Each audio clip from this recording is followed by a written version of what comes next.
Okay, so what we do is we have a programme for the vulnerable and those in need and those with substance abuse issues. And so we open each day to help and support them in whatever way they need, really, whether it's company, food, clothing, practical things, form filling, computer work, telephone, washing, drying, shower room. We've got everything, really, so it depends what their need is. That's the service that we will provide for them.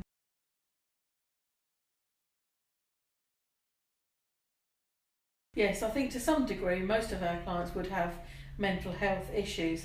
Now it's a bit like the chicken and egg, which came first, the alcohol or substance abuse or the mental health? Because I think for some their mental health state will encourage them to perhaps drink more or take drugs to kind of forget what's going on in their lives, and for others the alcohol and the drug abuse has caused their mental health to deteriorate. We have many of our guys smoke weed, and that is one of the most prevalent things, I think, that affects the mental health of most of our guys that come here, which is really sad. So it's a bit difficult to say that there's a distinction between the two. So we have got people that come here that have mental health issues that are not on any substances, no alcohol or drugs, and they come here predominantly for the company, into a non-judgmental, safe environment. But those ones are the vulnerable ones, so we do have to safeguard them that they're not preyed on because they are vulnerable, or manipulated into them becoming dependent on anything, or even becoming sources of income for people. So we just have to make sure that we are a safe and welcoming environment, and we look after and protect those people that are vulnerable as far as mental health issues are concerned.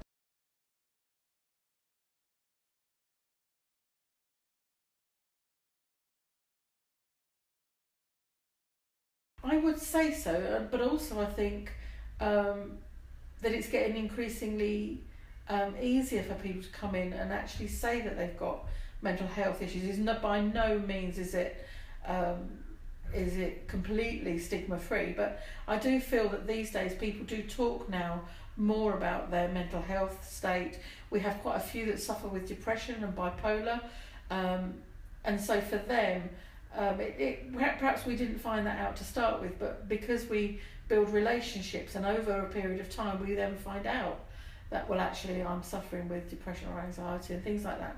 And so I do think that it's important the relationships we build have an environment of trust, which you can in a church. It should be a place where you can come in and be yourself, whether you've got mental health illness or you can't walk properly.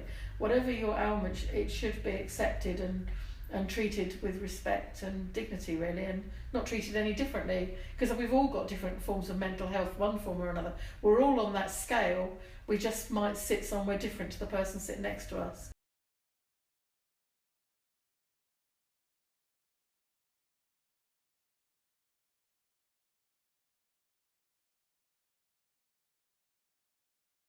I think we can learn the language.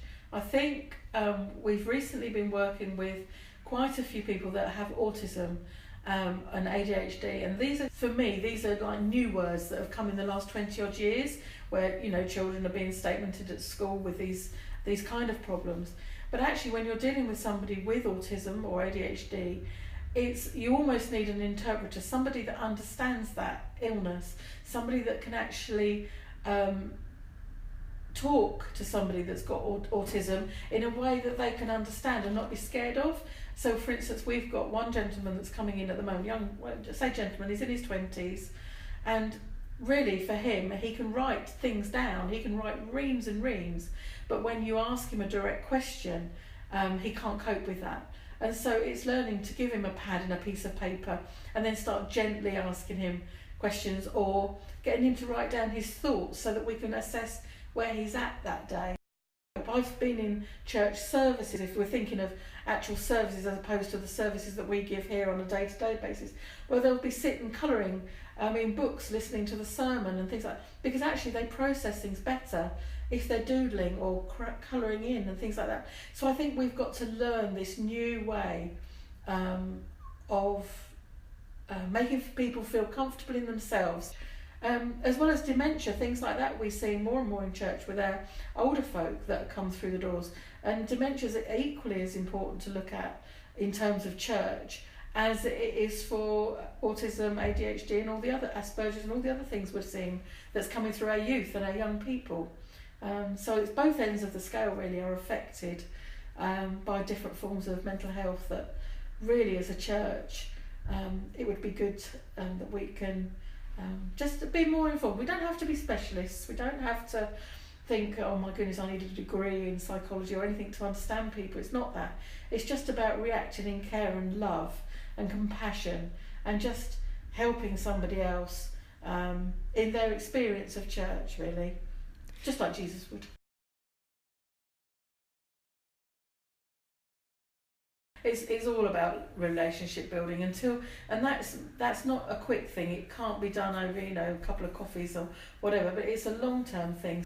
We try and get to know them by fulfilling the needs that they present to us with, but then finding out more about the person, which takes a lot longer to build up that one-to-one relationship. We're kind of the ones that will build that long-term relationship with people, but we also love all the other people that come in and help us as the volunteers, that will sit and chat and just listen to somebody's story because they get to know them too, but perhaps on a different level. I think it takes all levels to. I don't think we should all know everything about somebody, but we can all learn how to share and talk to people.